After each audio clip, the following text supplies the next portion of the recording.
Yes, descriptive writing, you heard it right. It is very challenging and not favorable, or you can say not liked by many of the students, because this needs a lot of description. And just give a little recall to your mind and recall which part of speech requires describing words. Purpose is to grasp the attention of the reader. I will share steps with you that there are 3 main steps to begin descriptive writing. If your beginning is not very grasping or attractive, then the reader is going to keep the book or the paper on the side. The mind map is the most important thing, I feel. The more spices you add, the more tasty a plate of biryani becomes. Hello students, how are you? Hope you are doing well during this pandemic and a little challenging time for your exams preparation. Let me introduce myself to you. I am Ms. Sakeen Ali Asgar and I teach English for grades 9 and 10 at Safia Boys High School. My purpose to shoot this video. What is it that you're going to watch my video? Well, I am here to help you all in this challenging time of pandemic by giving and sharing some useful tips which are going to be helpful and fruitful for your English examination.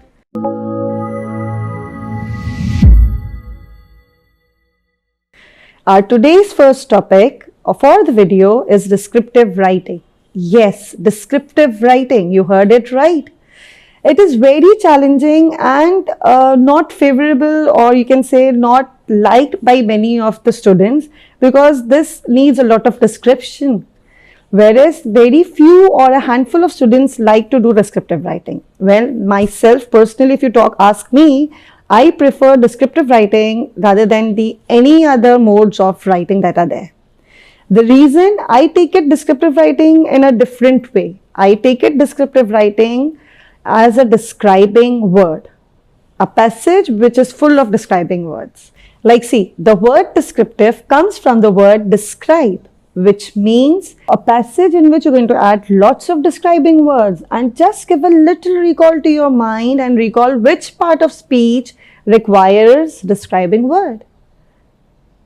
Any guesses? Correct. Adjectives. Adjective is another name for describing words. Also, you can add adverbs too, because adverb describes verbs, simple parts of speech which you already taught in your primary and lower secondary classes.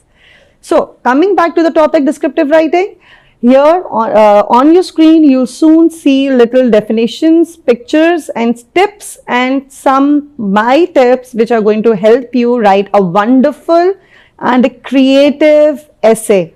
Okay? On your screen, you see the title coming up. Okay, for descriptive writing, let's first come that what is the objective for today's lesson.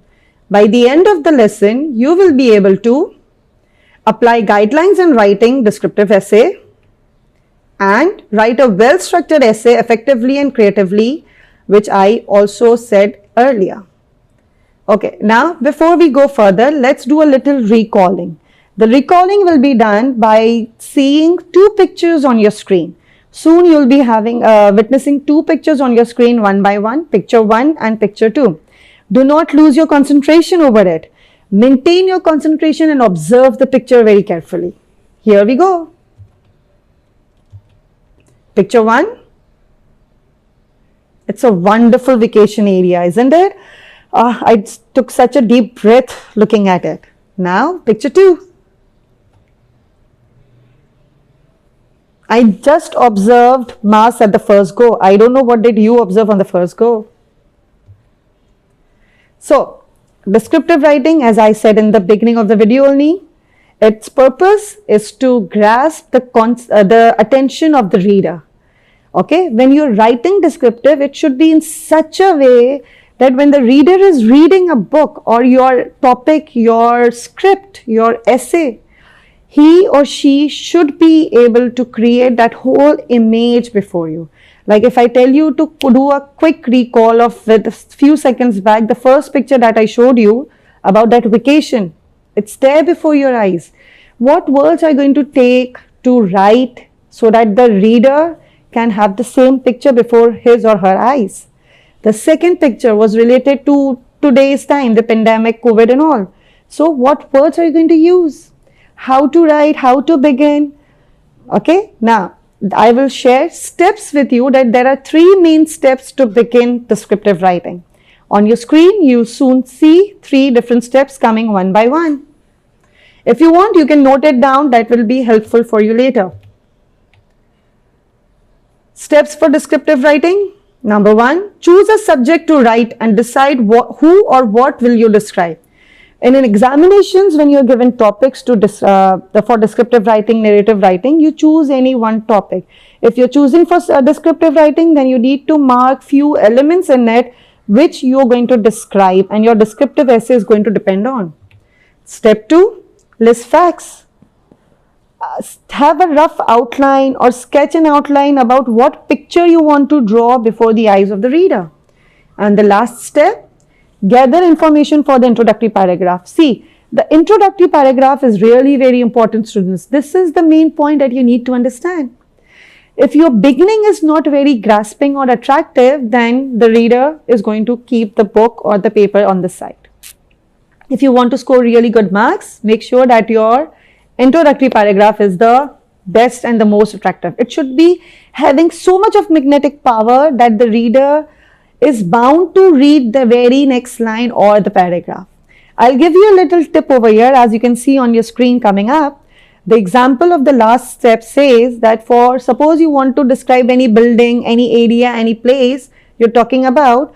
So begin with describing a landmark of that place, a famous landmark of that area.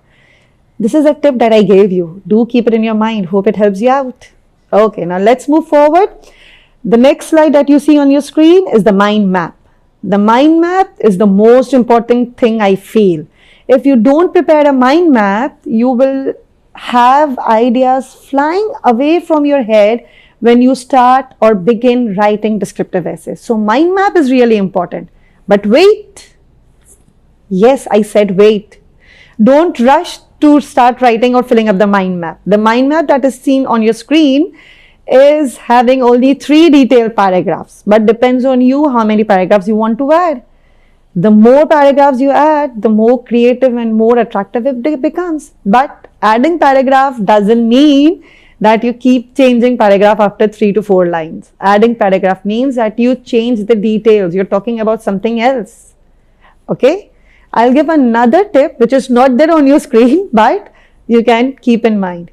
For me, and how I describe descriptive essay to my kids in my school is, I tell them that the more spices you add, the more tasty a plate of biryani becomes. So if you want the reader to eat a really tasty biryani, you need to add that amount of perfect spices.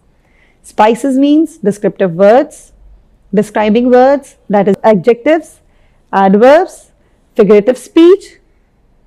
Okay, so that when you're adding these things, your product is really very tempting. Okay, and please don't try or do not assume smelling or tasting biryani right now. We are like coming back to the descriptive topic. Okay, on your next slide, I'll share my 3 tips which I usually give it to my students. Let's see on the screen.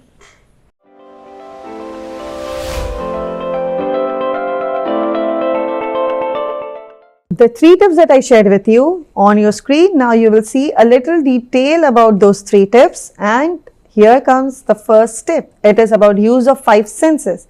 So on your screen you can see a list of vocabulary words for which is going to help you to use them in your descriptive writing. Let's have a quick look and let's read few words. The 5 senses word list is here: sight, smell, hearing, taste, touch.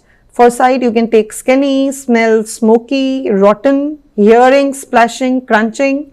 For taste, you can take juicy, bitter, creamy. And for touch, you can take bumpy, rough, heavy, etc. There are more available also online. Feel free to search for these words. Let's have an example of how to use these 5 words. The examples on your screen, you can see a passage, and it has been highlighted in 5 different colors. The key for each color is also visible on the screen at the bottom of the paragraph. Now let's quickly read few of these examples. I am reading the first pink color one, which is around on the 7th line on the paragraph. Talking gently. See, this gives a sound effect to the reader that the person is talking in a gently manner. Then 2 lines down, you see in yellow color, she gave me a look of utter exhaustion. This is for the sense of sight. Now, that word that is there, utterly exhaustion, gives you a feeling that what were the expressions, the facial expressions of the person who was talking. So, by using these words, these vocabulary, you are able to give a 5 senses feeling to the reader. Now, let's see the second tip. It's about use of figurative language. I'll be short and I'll discuss only few of the figurative languages. For example, number 1, similes or metaphors. They provide you the imagery effect. Now, the sentence appearing on your screen says, the bread is hard. Instead of this, a better way to say is, the bread is as hard as a rock. See, it gives you a rock feeling. Personification and hyperbole. For personification hyperbole, one sentence says, my heart started beating fast. Instead of this sentence, the better way is to say, my heart leaped out of my chest.